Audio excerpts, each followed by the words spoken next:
Muy buenas noches con todos, sean bienvenidos.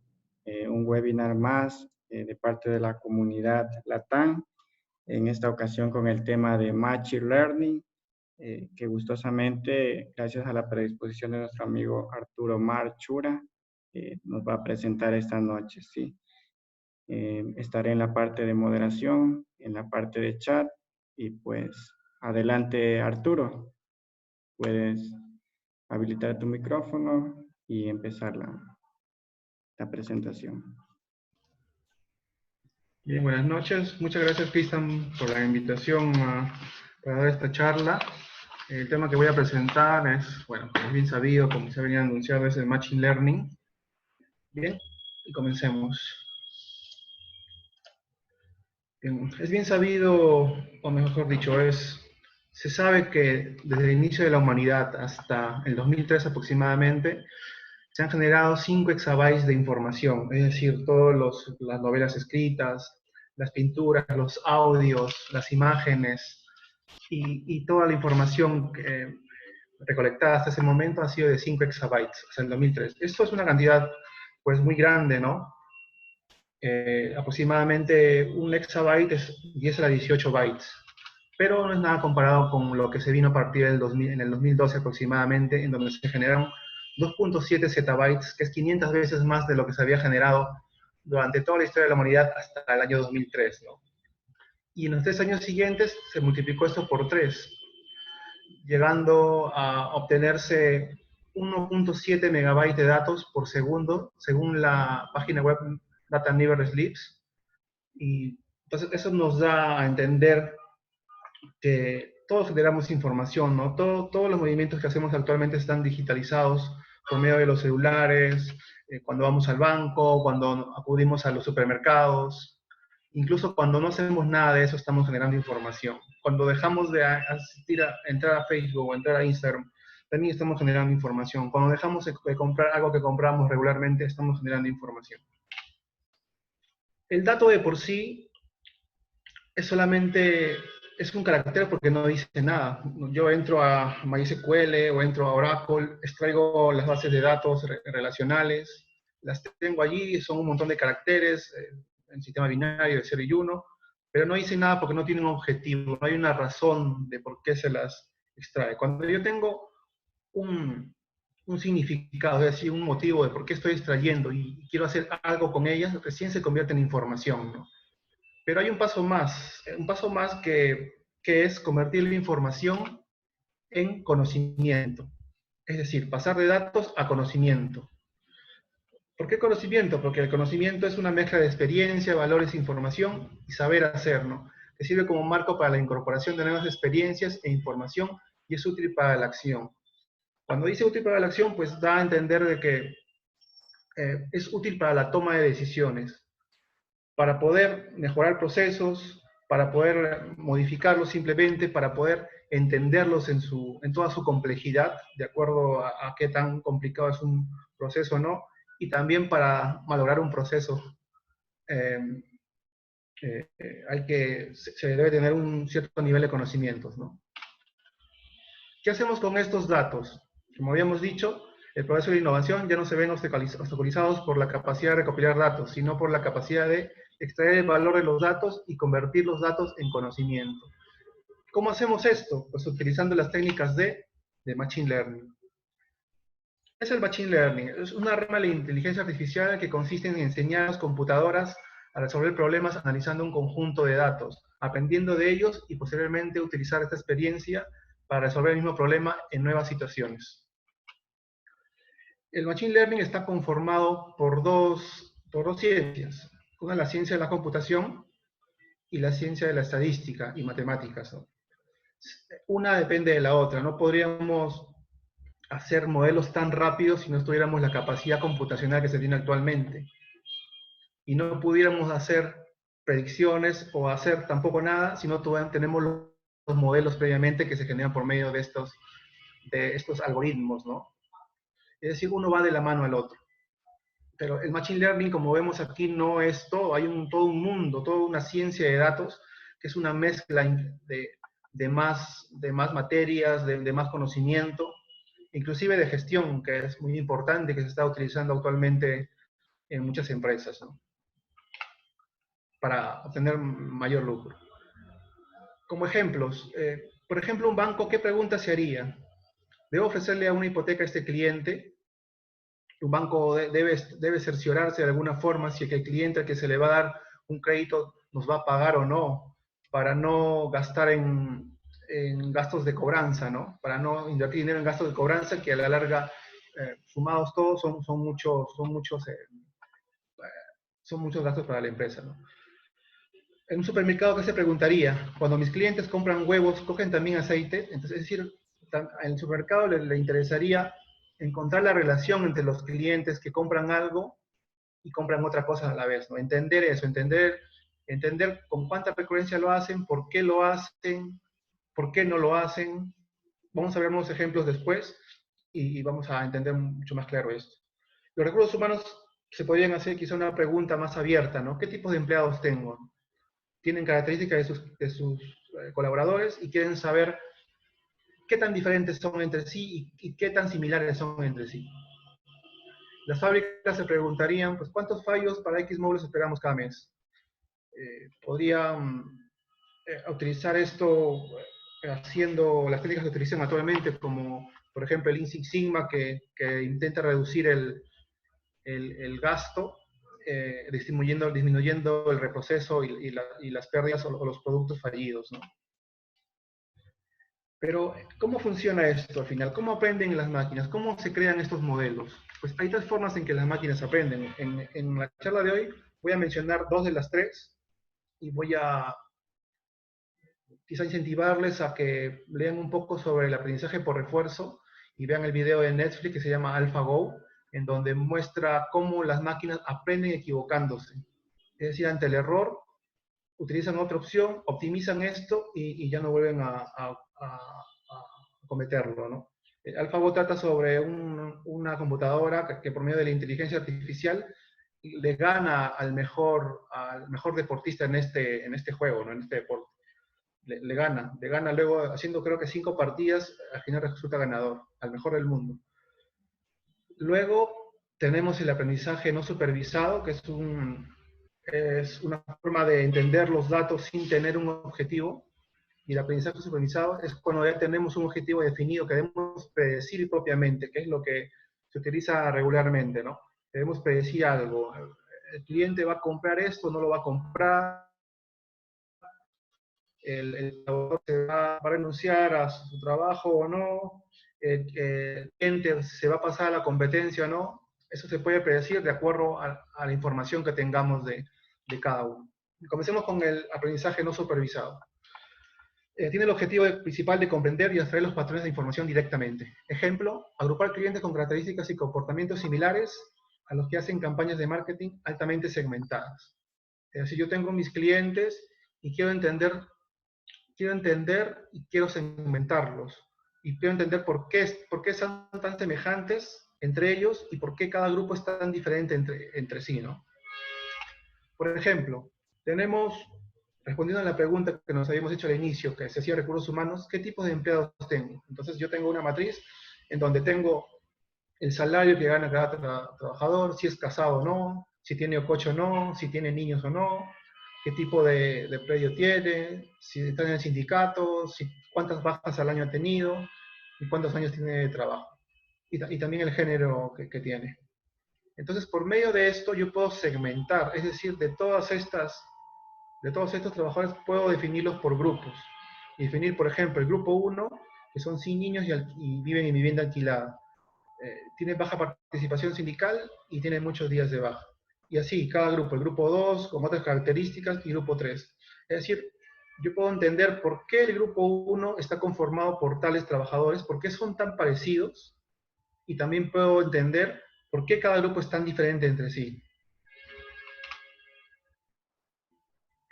Una forma de aprendizaje no supervisado, de forma quizás bivariante, o sea, utilizando solo dos variables, es utilizando la matriz de correlaciones, ¿no? Que es nada más que el determinante de correlación de Pearson o Spearman, de acuerdo al caso que tengamos.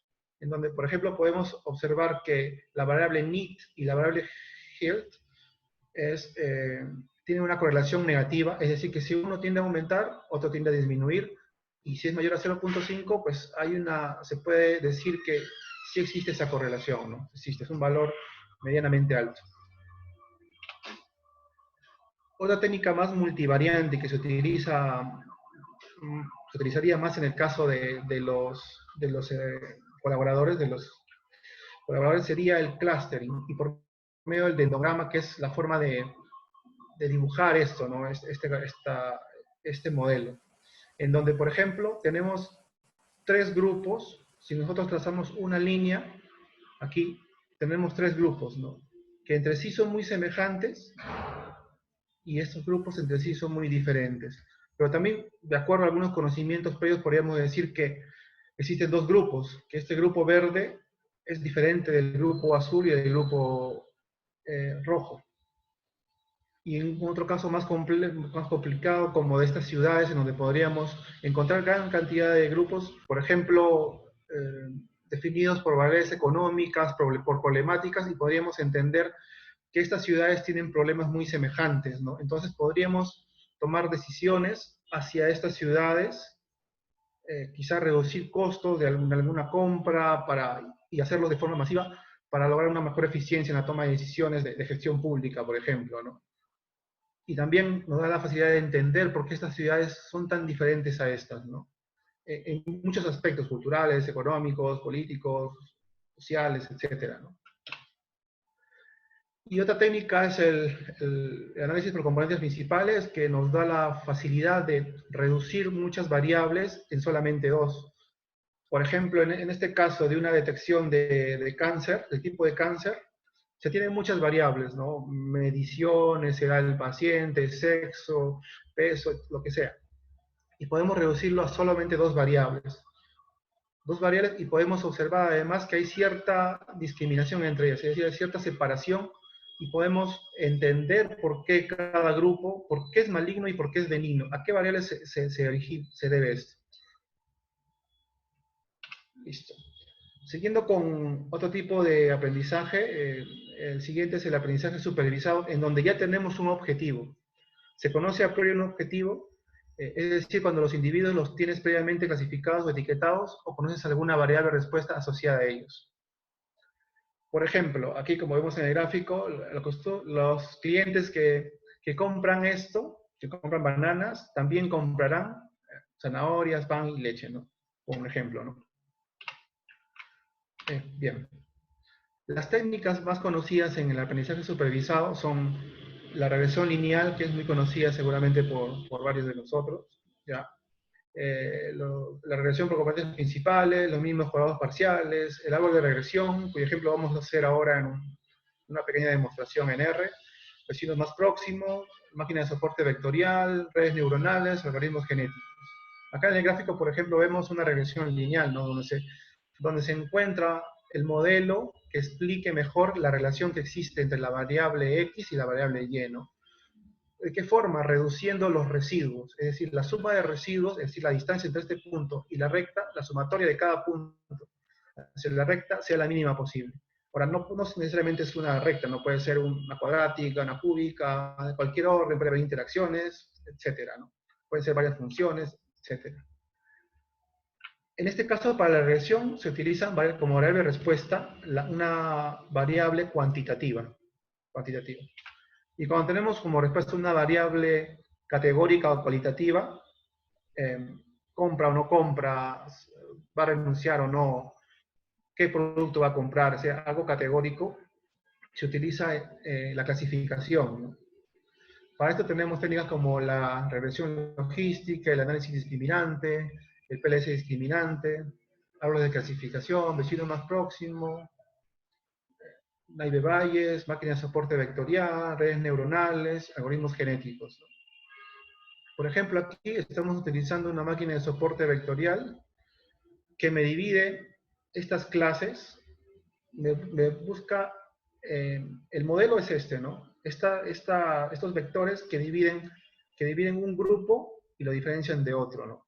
Si cuando venga una nueva observación, yo la voy a desplegar en el espacio, en este espacio bidimensional, voy a poner el punto, por ejemplo,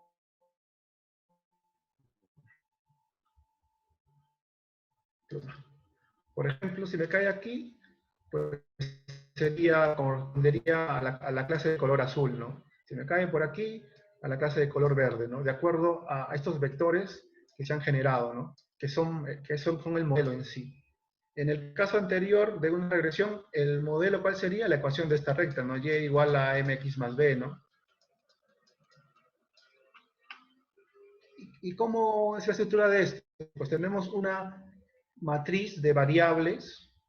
Por ejemplo, respondiendo a la pregunta de los supermercados, no, de los bancos, que dice, ¿debo ofrecerle una hipoteca a este cliente? Pues tenemos las características del banco, de los clientes, los créditos el crédito que ha pedido en años, el crédito en euros, los salarios, si tiene caso o no, si tiene cuentas adeudadas, y la variable respuesta, que se nota como Y generalmente, si le voy a dar crédito o no, si me va a devolver el dinero o no. Entonces, para tomar la decisión y estar seguro de que sí me va a pagar, ¿no? Si me va a pagar y no gastar en mandando cartas de aviso, etcétera, que todo eso tiene un costo al final, ¿no? Entonces, para esto yo encuentro un patrón. ¿Cuál sería el patrón en este caso? Por ejemplo, haciendo un modelo, y por lo que veo es un modelo de regresión, de árbol de clasificación, que se basa fundamentalmente en condicionales, ¿no? Lo que los programadores llaman condiciones, ¿no? El if, el else, el if, el else, y todo eso, ¿no? Por ejemplo, si las cuentas adeudadas son mayores que cero, definitivamente el crédito va a ser no te van a dar el crédito, ¿no? Entonces, en este caso, ¿qué aplicaría? Mayores a cero, pues serían a estos dos, que no les van a dar crédito. Y para el caso de que las cuentas de deuda sean cero, se vería otra condición adicional, ¿no? Que el salario sea mayor a 2.500. O los años que pidan, el crédito P, sea mayor a 10. Ahí le van a dar crédito recién. Y se pueden poner muchas más reglas de acuerdo a la cantidad de variables que tenga esta matriz X, ¿no? Que toda esta es la matriz X y toda esta es la matriz Y de respuestas. Bien. Una técnica que habíamos mencionado es el vecino más próximo. ¿Cómo funciona esto? Se tienen, por ejemplo, el color rojo sería cáncer maligno y el color verde sería el cáncer benigno.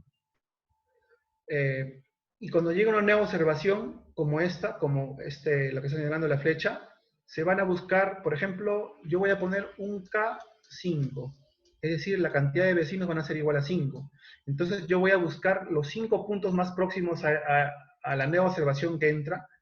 ¿Cuáles serían? Este y este, ¿no? Son los más próximos, los que están más cerca. Entonces, y voy a decir, ¿de cuáles hay más color? Pues hay más de los verdes, ¿no? Entonces, este se va a clasificar como un verde, en la categoría verde, ¿no?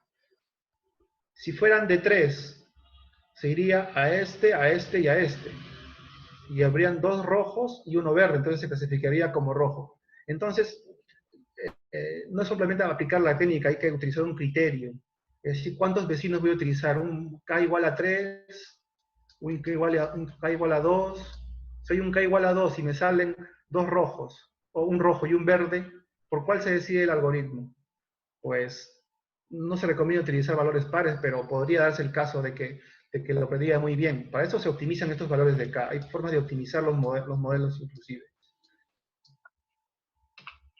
Bien, otra forma de aprendizaje supervisado son los árboles de clasificación, en donde había mencionado, como el caso de la banca. En este caso, este es un caso muy conocido que si lo buscan en Kaggle o pongan el caso del Titanic, en donde se trata de predecir qué tipo de persona sobreviviría al Titanic, ¿no? Donde se tienen las variables del sexo, la edad, y cónyuges y hermanos, ¿no? Sibling y cónyuges, ¿no? Entonces, esto se leería de la siguiente forma. Si el individuo fue hombre, si no fue hombre, o sea, fue mujer, va a sobrevivir. Así predeciría el algoritmo. O sea, si fue mujer, va a sobrevivir. Si fuera hombre, hay que ver otra cosa, hay que ver su edad. Si su edad es mayor a 9.5, va a morir. Si su edad es menor a 9.5, es decir, es un niño, hay que ver si tiene, bueno, no cónyuges, pero sí hermanos, ¿no? Si tienen hermanos mayores a 2.5, va a morir. Si no, va a sobrevivir. Y así, de esa forma de if, else, se va a generar este modelo, ¿no? Vemos que los modelos son muy diferentes y tienen diferentes tipos de lógica, ¿no? De lo más simple, que es una regresión o una ecuación de la recta, en el caso de la regresión lineal, a esta forma de lógica de programación, ¿no? Y en este caso, las máquinas de soporte vectorial, pues tenemos dos clases, ¿no? Supongamos que esto sea el caso de la banca, ¿no? Acá tengo a los que no les voy a aceptar el crédito como color azul y a los que les voy a aceptar el crédito como color rojo. Entonces, tengo que buscar una forma, una superficie o, o, un, o un sólido que me separe estas dos. ¿Cuál podría ser? Hay muchas formas y se determinan por medio de kernels o núcleos. Entonces, ¿cuál sería la forma entre simple pero que sea efectiva? Sería una superficie allí, ¿no? Que todo lo que esté arriba de esta superficie, que se ponga por aquí, por ejemplo, se va a determinar como rojo, y todo lo que esté por debajo se va a determinar como azul en el modelo, ¿no? Cuando haga la prueba, la evaluación del modelo. Ahora les voy a dar algunas aplicaciones, terminando con estos dos, que hay más modelos por explicar, pero por temas de tiempo yo estoy eligiendo quizás las que más se utilizan, ¿no? Algunas aplicaciones. Por ejemplo, en la banca hay un paper que dice que solamente bastan identificar 4 compras de una persona para saber de quién se trata. Es decir, que yo no necesito que como cuando voy al supermercado me pregunten el DNI o dar mi nombre para acceder a las ofertas y descuentos o acumular puntos. Ahora te pueden identificar solamente con tus compras, con qué compras, cuándo compras, en qué lapso de tiempo compras, etcétera, ¿no? Acá las variables más importantes que se han determinado son, por ejemplo, el número de, eh, el número de compras que has hecho. La identificación por el poder adquisitivo, es decir, de cuánto ha sido lo que has comprado. Y esto lo saben esto, ¿no? La media del precio, que está entre 10 y 100, y la intertransacción en kilómetros, es decir, la distancia entre qué puntos has comprado, ¿no? Y también el sexo, ¿no? Obviamente creo que esto es lo más relevante, ¿no? Que los hombres tienen diferentes patrones de compra que las mujeres. Pues esto sumado a estas otras variables pueden determinar de qué persona se trata, ¿no? Otro ejemplo de aplicación de esto y que recomiendo leer en el libro Big Data, la revolución de los datos masivos, es un libro que está en español. En la página 74 pueden leer el caso de que un algoritmo de inteligencia artificial se enteró antes que el padre de que la hija estaba embarazada, ¿no? ¿Cómo es esto? Se creó un modelo de predicción de clientes embarazadas por medio de sus patrones de compra. Se detectó que esta clienta eh, compraba crema sin perfume. Y eso lo hizo, y se terminó que estaba en el tercer mes de embarazo a partir de eso, porque, bueno, entendiéndolo, a partir del tercer mes ya comienzan los síntomas de que son intolerantes a ciertos aromas, ¿no? Entonces, le empezaron a proporcionar cupones para cada estadio del embarazo, ¿no? Entonces, el padre recibía esos cupones y mandó unos reclamos a la empresa de por qué le hacían, por qué le mandaban esto siendo ella una niña, ¿no? Entonces el padre la empresa se disculpó y el padre pues allí ya se había enterado de que la chica estaba embarazada, ¿no? Y otra forma de aplicación es por medio del análisis de los tweets, ¿no? Se pueden inferir aspectos de salud analizando 144 millones de tweets, ¿no? Se puede ver la tendencia a tener una gripe o una alergia de acuerdo a la que comentas, ¿no? Hay una parte del análisis de datos que trata sobre analizar palabras, es decir, hay palabras claves, tú puedes incluso saber los sentimientos de una persona sabiendo qué palabras está utilizando. Se puede saber eso, o si no, ver el discurso de un político y ver más o menos qué hay detrás de eso, ¿no? O cuáles son las palabras que más utiliza, etcétera, ¿no? Incluso podríamos detectar si alguien tiene tendencia a la obesidad de acuerdo a su posición de GPS, ¿no? a su posición a sus movimientos, ¿no? Bien. Ahora vamos a hacer una demostración en RCloud sobre un caso. Quizás algunos han escuchado hablar de R. Ya, para esto quería hacer un poco de énfasis, ¿no? En esto. Los modelos, este es un modelo supervisado, de aprendizaje supervisado. ¿Cómo se trabaja con esto? Se tiene la base de datos total, que este sería todo el X, este sería todo el Y. Hay una técnica, bueno, de las más simples, que se llama HAL-OUT, que consiste en partir de esta forma la base de datos. Puede ser entre un 70 y 80% del total de filas, utilizarlo para entrenar el modelo. Entrenas el modelo buscando la relación entre X y Y. Una vez que tienes el modelo, aplicas ese modelo en el 30-20% que sería la parte de validación.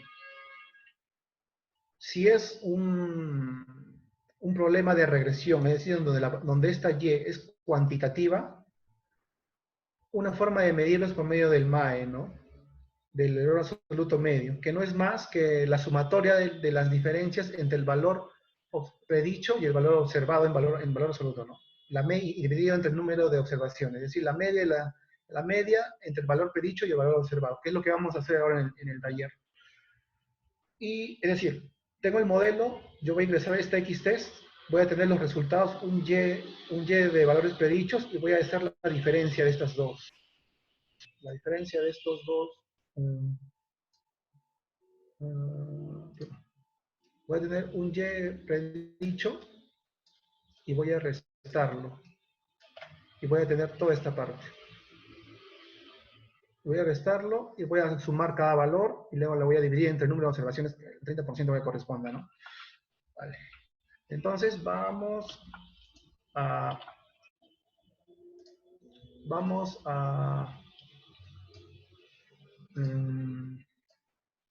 RStudio Cloud. Seguramente han escuchado de esto. Es una versión en la nube de R. Es una versión en la nube de R donde hacemos lo mismo. Ahora les voy a mostrar un poco de cómo la interfaz, que es de hecho muy similar a R, los que han visto R ya. Pero bien, para los que no han visto R, es un programa especializado en análisis de datos, ¿no? Si usted instala la versión de escritorio es igual. ¿Cuáles son las ventajas de esto? Es que es más rápido, no hay que instalar nada. La otra ventaja es que yo tengo acceso a varias versiones de R. Solamente dando un clic puedo cambiar la versión, por ejemplo, 4.03 y ya. Pasa con el clic y ya me cambiaron a una nueva versión, porque cada versión depende mucho también las librerías que estén activadas para cada versión, ¿no? Esto trabaja por medio de librerías, igual que con Python, ¿no? Python también se utilizan librerías, acá se utilizan paquetes y librerías. Un paquete puede tener varias librerías. Entonces, pues vamos a empezar. Creamos un script nuevo y vamos a empezar, ¿no? A ver, acá se pone el código, acá se ven los resultados, esta es como la parte de información que está en la memoria, pues acá se pueden mostrar las matrices, las variables, los modelos, todos los objetos están aquí. Aquí está las filas que tengo, o los archivos que tengo, los gráficos, los paquetes que puedo instalar, porque a veces los paquetes no están instalados, tengo que instalarlos, la ayuda, acá si no tengo, si por ejemplo encuentro un código donde encuentro una librería, un paquete que no conozco, lo pongo aquí y me va a dar la especificación de qué data, cómo se utiliza el modelo, qué valores debo ingresar, etc. Y esto de ver que no sepa qué es. Vamos a ver entonces. Entonces, primero vamos a hacer lo obvio, ¿no? Extraer la base de datos. ¿De dónde vamos a extraer? Se puede extraer de una página web, puedes extraerlo de un archivo de Excel que tengas, vas aquí a upload, si es un archivo de Excel o de un CSV, seleccionar archivo y ya saben, ¿no? Le dan acá, por ejemplo, si fuera un CSV. En nuestro caso, pues tenemos un link de internet, ¿no? Entonces, a esta página le vamos a llamar URL y a la base de datos que genera esta página web, esta dirección, le vamos a llamar wine. Este problema trata sobre la clasificación de vinos, ¿no? De la determinación de calidad de vinos. Es decir, en la elaboración de vinos se depende mucho de los catadores, ¿no? Para definir la calidad de un vino. Pero como sabemos, una persona no es una máquina, una persona falla y falla mucho. Puede depender de muchas variables que el catador se esté equivocando. Entonces, por medio del Machine Learning podemos hacer una forma, crear un modelo que sea mucho más objetivo en cuanto a la clasificación de vinos que una persona que es tan compleja, que tiene sentimientos, que tiene un mal día, que si es un catador de repente ha comido, no sé, algo picante ese día, cosas así, ¿no? Entonces, vamos, comenzamos. Vamos a acceder a la base, a la web. Definimos esa variable y como le dije, acá se van guardando todas las variables que tenemos. Si le damos a esto, pues tenemos acá de qué se trata, ¿no? ¿Qué base de datos es? Pues bien, la podemos ver acá, pero también vamos a verla acá igual. Entonces vemos los encabezados. Cuando te salga esto, pues vamos aquí a paquetes y hay que instalar el paquete. En este caso, pues el paquete se llama ITR. Lo busco y pongo instalar dependencias y me va a instalar todo el paquete. Cada paquete tiene muchas librerías. También tiene base de datos incluidas en algunos casos, que son la base de datos que se utilizan para estudiar esto, ¿no? Para practicarlo. Entonces hay que esperar un ratito. Cuando salga este stop y con color rojo, significa que está instalando, está haciendo algún tipo de cálculo del procesador. Hay que esperar pacientemente, poquito, no es tanto tampoco. Está instalando. Y cuando desaparezca ese hexágono de color, ese octógono de color rojo, es que ya terminó. Está todavía, hay que esperar un poquito, sigue. Y ya, terminó. Ahora sí puedo aplicar esto, porque esto me está pidiendo una librería o una función que se llama KNITR, que coincide con el nombre del paquete, ¿no? Entonces, ahora sí debería funcionar. Y ahí está. Ahora voy a ampliar esto que no se ve. Entonces, acá voy a ver cómo es la base de datos, ¿no? Se tiene acidez, acidez volátil, acidez fija, ácido cítrico, residuos de azúcar, cloruros, dióxido de sulfuro libre, dióxido de sulfuro total, densidad, pH, sulfatos, alcohol, y finalmente la variable de respuesta, que en este caso sería calidad, ¿no? Calidad. Bien. Ahora voy a enterarme un poco más de los datos, sobre qué estoy trabajando. Entonces, con la función str puedo ver un poco más sobre qué tratan los datos, ¿no? Veo que son datos numéricos y se tiene un valor entero que es la calidad, que son puros enteros, que en Python sería como un int64, creo que se le llama, y en el caso de num sería como un float, ¿no? Que permite valores decimales. También podría utilizar otra función que es el summary, que me va a mostrar un resumen univariante de cada variable, ¿no? Puedo tener el mínimo, el primer cuartil, la mediana, la media, el tercer cuartil, y el valor máximo de cada variable, ¿no? Esto como para darle un vistazo a los datos, para empaparme un poco de qué estoy trabajando, ¿no? De sobre qué me estoy desarrollando. Bien, ahora vamos a evaluar algunas variables. Vamos a utilizar la librería Plotly, y me entero que no está instalada, entonces también hay que instalarla. De igual forma, me voy a install, busco Plotly. Igual cuando tenga la versión de escritorio, igual hay que instalar las librerías porque no están instaladas todas. Imagínate todas las librerías que existen en R. Te tomaría que esperar un ratito que ya le di para instalar. Lo mismo pasaría, ¿no? Hay que instalar primero la librería y luego acceder a ella por medio de library. Y para instalarla con código, se podría poner esta función install packages plotly y instalaría de igual forma. Yo no tendría que instalar, pero es una forma más rápida, pero más simple.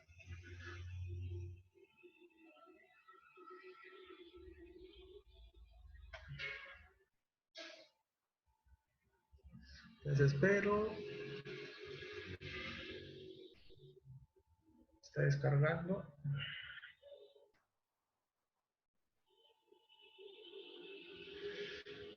Ya. Ahora sí puedo acceder a la librería. Bueno, sigue. Espera un rato. Esto depende, en este caso depende más de la conexión a internet, ¿no? También. Igual con la versión de escritorio, pero en este caso como es en la nube y todo se hace con, el procesamiento no se hace en mi ordenador, sino se hace en los procesadores de R, ¿no? Se envían los resultados, se procesan y se devuelven los resultados. Así es como funciona. A diferencia de cuando tengo la versión de escritorio en donde utilizo la RAM para hacer ese tipo de procesamiento, ¿no? Y el procesador, ¿no? Entonces ya.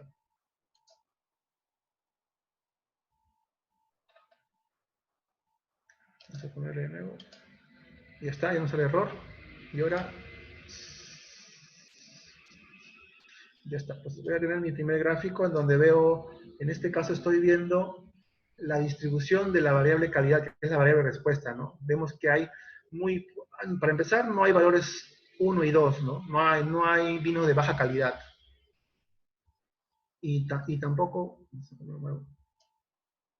ya. Y tampoco hay tantos vinos de alta calidad, ¿no? Del nivel 9. Hay unos pocos. Y el valor medio, ¿cuál es? El 6, una calidad media seguramente. Es lo que más hay. Entonces, y puedo hacer para esto para cada variable, ¿no?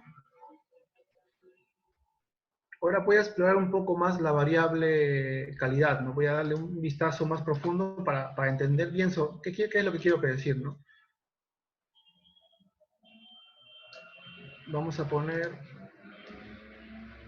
Vamos a definir la variable, la matriz que se llamaba wine, la vamos a llamar ahora como wine2, vamos a crear otra adicional para hacer este análisis y vamos a crear las etiquetas y finalmente vamos a crear un box plot, que seguramente también lo conocen. Es un gráfico que nos muestra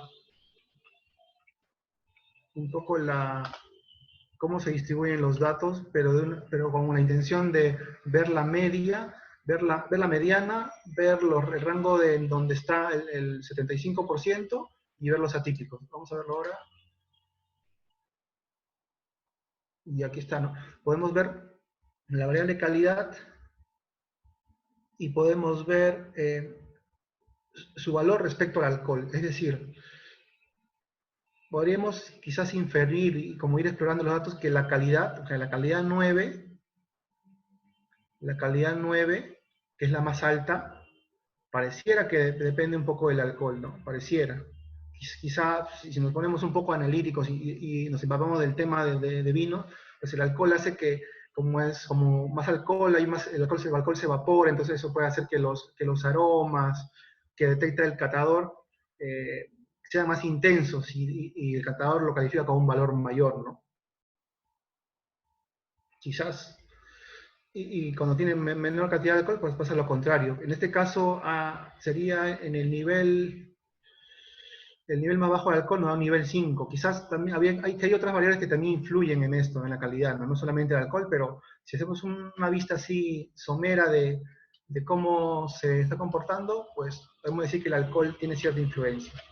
No es nada confirmado, pero es una sospecha. Pues de esto se trata de explorar los datos, ¿no? De ir entendiendo. Entonces ahora puedo hacer lo mismo, pero ahora con la variable de densidad. Y veo un poco lo que se sospecha un poco, ¿no? También, que el que tiene más alcohol, que era el 9, ¿se acuerdan? Es el que tiene menos densidad. Sabemos que el alcohol tiene una densidad menor a la del agua, y el vino es agua, azúcar, que tiene alta densidad, y algunos sólidos que tienen alta densidad, y lo que mueve un poco la densidad y la evaporación y la calidad del vino es el alcohol, ¿no? Entonces, así se van explorando los datos y se van buscando explicaciones a cosas del problema y sobre todo tratar de envolvernos en el problema, ¿no? Que es importante para lograr una mejor explicación de lo que está pasando, de agregar valor a esto y de también. Entonces, ahora como mi objetivo es predecir qué calidad voy a tener con los vinos nuevos que ingresen, voy a crear un set de entrenamiento, que se acuerdan del 70% y el 80% que se utilizaba hacer el modelo, pues voy a crear el set seed se utiliza para crear un valor semilla, que es decir, puede ser cualquier valor. Puede ser 1, 2, en este caso está pi, da igual. Un valor semilla, a partir de ahí se van creando valores aleatorios porque voy a hacer un muestreo. Un muestreo de las 4.898 observaciones, voy a sacar 3.750, que es un porcentaje aproximadamente del 75%, y lo voy a utilizar como set de entrenamiento para sacar el modelo. Luego voy a entrenar y vamos a ver qué resultados tenemos.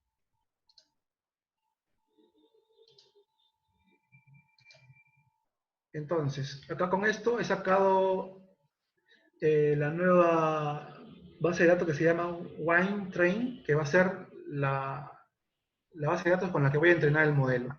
Son 3.750, como había mencionado aquí, se va a muestrar 3.750 sin reemplazamiento, sin reemplazamiento.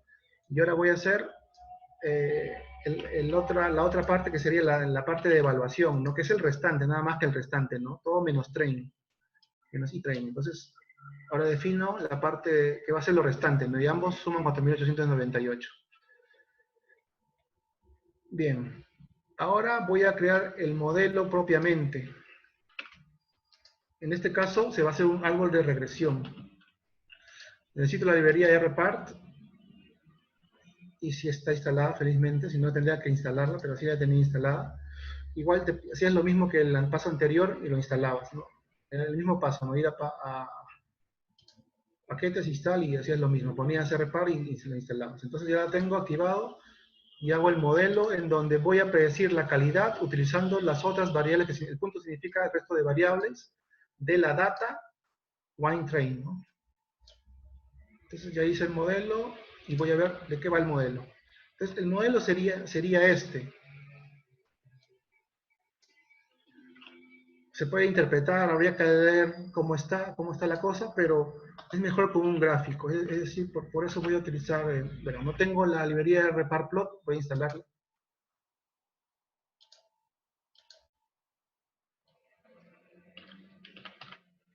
RepartPlot, la busco, ahí está, igual a esperar un ratito.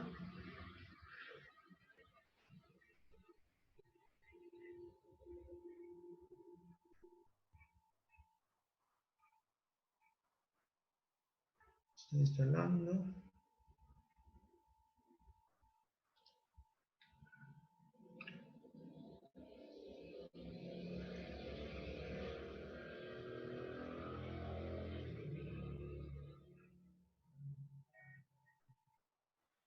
Todavía no termina.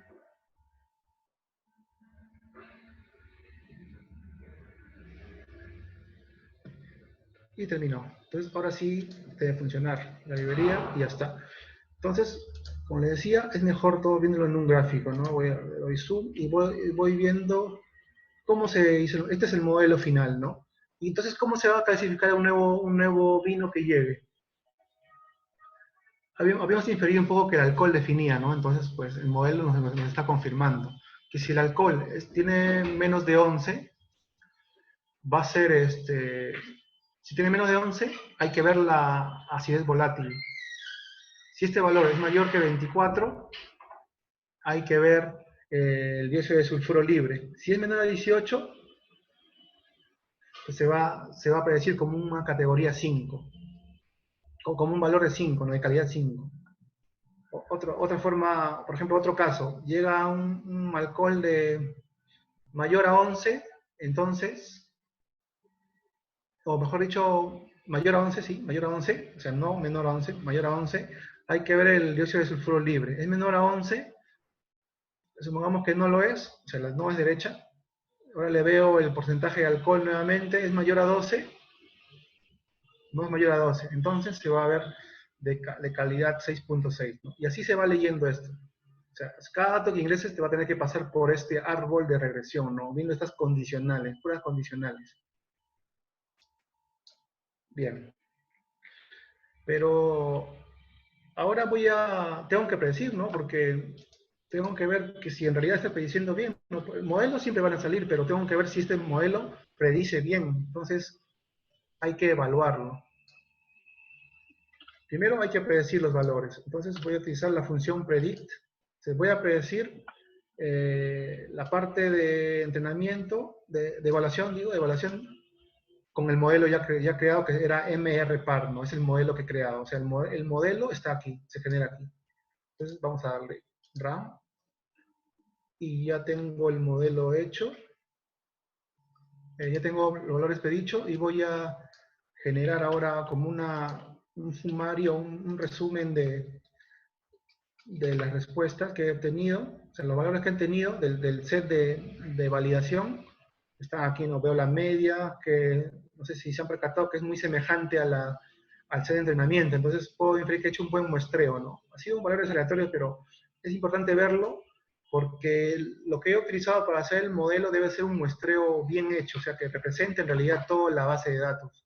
Entonces, por eso hay que darle vistazo a estas cosas y estar seguro de que hemos muestrado bien, porque a veces se puede haber cogido solamente parte de arriba y los cambios estaban en la parte de abajo, entonces tiene que ser aleatorio siempre, y hay que constatarlo, ¿no? Las medias deben ser muy semejantes. Bien, ahora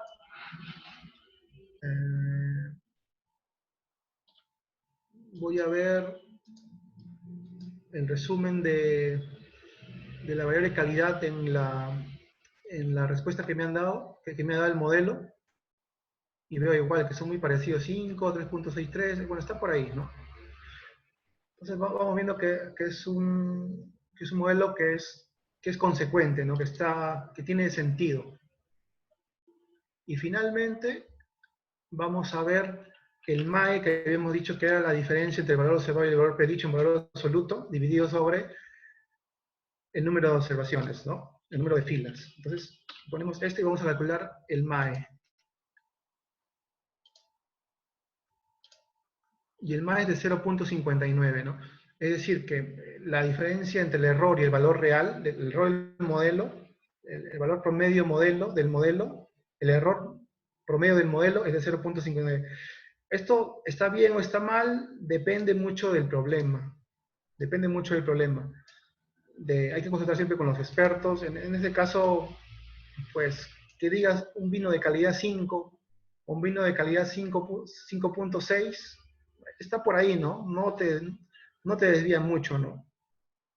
Porque los valores, entre un valor y el otro, la diferencia es 1, ¿no? Entonces, no escapa mucho de lo permitido, ¿no? Entonces, sería un buen modelo. Para esto yo puedo compararle con otros modelos y evaluar de nuevo el MAE y ver cuál es el mejor.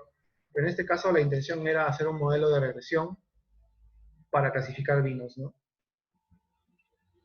Y bien, esto es lo que quería mostrar respecto a una técnica de Machine Learning. Esta es una de las más conocidas. Hay muchas más. Esto daría para hablar y explicar muchas más. Esto también tiene sus trucos, tiene su técnica. Puedo optimizar este modelo incluso. Pero eso ya lo veremos, que me vuelvan a invitar. Con mucho gusto accederé a hacer algo más, ya más específico en cuanto a una técnica de estudio, ¿no? Bien, pues muchas gracias por su atención y eso ha sido todo. Sí, tal vez alguien en la sala tal vez desea hacer alguna pregunta, tal vez este es el momento.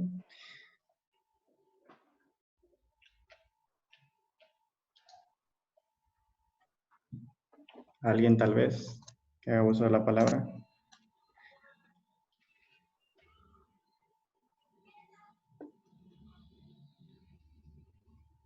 Bueno, al parecer ha quedado claro. Me alegra que haya Rigoberto, quedado claro. Rigoberto. Rigoberto, sí. Adelante, Rigoberto, te escuchamos. Muy buenas noches a todos, ¿verdad? En primer lugar, pues, saludos, ¿verdad? Mi pregunta es la siguiente, ¿verdad? De que Machine Learning, como bien decía, es para agilizar los datos, ¿no? De manera que lo que no puede hacer el humano, pues lo haga la máquina. Pero yo tengo la siguiente pregunta, ¿verdad? En cuanto a una estadística, digamos, en valoraciones de, ¿cómo podría decirle? En valoraciones de un dato, digamos así, votos, ¿no? De votos. En algún momento una compañía, digamos, quiera, digamos, tiene unos 50 personas, por decir así, y estas 50 personas tienen que hacer un voto, ¿no? Para elegir un presidente, un ejemplo. La máquina Machine Learning me podría dar exactamente cuántos votos yo obtengo, por supuesto. Pero la pregunta es, ¿puede ella, con algún método, puede ella darse cuenta de que quiénes fueron los que votaron por ser a favor y los que votaron en contra, por decir así? Gracias. Pues sí, sí podría darse. Esto se puede obtener tranquilamente de la gente que es tuitera, ¿no? Que se puede detectar los comentarios que hacen, algunos a favor de alguien, otros en contra de alguien. Un poco de también las páginas que siguen Facebook, por ejemplo, que le dan me gusta, por ejemplo, a un partido de izquierda, otros a otro partido de derecha, otros, por ejemplo, que viven en un lugar determinado. Todas esas variables, ingresadas a un modelo de esto, nos pueden dar como resultado la respuesta que tú estás solicitando, ¿no? Que si es que va a votar por él, por tal persona o no. Sí, tranquilamente. Y eso se ha hecho en las elecciones de Estados Unidos también. Se ha intentado entender por quiénes votarían por tal candidato y a partir de ello, entendiendo quiénes y entendiendo por qué votarían por ese candidato, es que yo tomo las decisiones para o bien afianzar su posición hacia si es que van a votar por mí o para hacerle cambiar de opinión si es que va a votar por el candidato rival, ¿no? Entonces, lo importante es entender por qué, bajo qué variables qué variables influyen más en la respuesta, ¿no? Y a partir de ahí tomar las decisiones. Sí se puede hacer tranquilamente. Ok, gracias. También me imagino que al hacer el total también, ¿verdad? También se hace un método, ¿verdad? Claro, hacer el total, claro, los modelos como hicimos en este caso también se tiene que tener la información de todo, se tiene que hacer el set de entrenamiento y luego probar el modelo, que es muy importante, ¿no? Porque modelos, tú pones cualquier cosa en el algoritmo y modelos siempre van a haber, ¿no? Lo importante es que sea útil, esa es la diferencia, sí que esa es la diferencia. Gracias. Vale. Si alguien más tal vez tiene una pregunta o si no, ya daríamos por finalizado el webinar del día de hoy, agradeciendo a Arturo nuevamente. Muchísimas gracias por tu predisposición y el apoyo a la comunidad. Muchas gracias nuevamente por la invitación. Espero ser invitado en posteriores oportunidades y muchas gracias por su atención. Ya estaremos agendándolo en los nuevos proyectos. Cintia, me parece, o quién, no, listo. Creo que damos por finalizada la presentación. Un gusto. Buenas noches a todos. Buenas noches.